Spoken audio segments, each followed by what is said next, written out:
এই শোনো, বলো। আমার মানি ব্যাগের থেকে 1,000 টাকা পাচ্ছি না, টাকাটা কই গেল? আমি কি জানি, আমার কি তোমার দীক্ষা চোর মনে হয়? আমার বাপ মানো কি চোরের বংশ?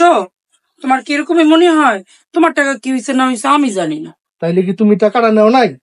তুমি আমাকে কি মনে করছো? আমাকে দেখলে চোর মনে হয়?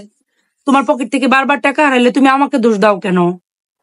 আমার বাপ মায় ওই শিক্ষা দেয় নাই কারো পকেট থেকে টাকা নেওয়ার। তোমার টাকা তুমি খুঁজে দেখো। তাইলে তুমি টাকা নেও নাই? না, আমি নেই নেই। তাইলে তুমি 1,000 টাকা নেও নাই? না, আমি তোমার পকেট থেকে কোনো টাকা টোকা নেই নেই। আচ্ছা, এই চিঠির মধ্যে কি পইরা শোনাও তো একটু আমারে। সত্যি আমার যত আত্মীয় স্বজন আমার বাড়িতে বেড়াতে আসে তারা সবাই চোর। আর তাদের আমার বাড়িতে যদি আসে অবশ্যই আমি তাদেরকে পিটাইয়া বের করে দিব। এগুলোই তো লেখা আছে।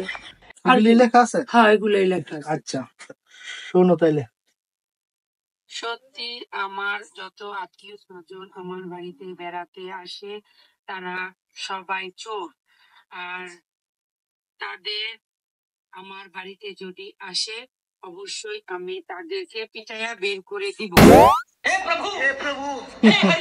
কি বুঝলা? কেন তুমি এগুলি করলা? আচ্ছা, যে কথাগুলি কইলা এই কথাগুলি তো রেকর্ডিং করছি।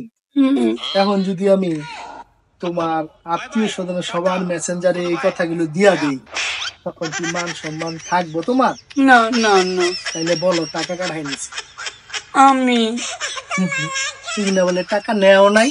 তোমার বাপ মা নাকি এই শিক্ষা তোমার দেয় নাই? তাইলে এখন টাকা কাটাই নিল। আমি টাকা নিলি বের করে আইনা করবো। সব টাকা দিয়ে নিছা, আমার দিয়া দিবা কিন্তু। আচ্ছা।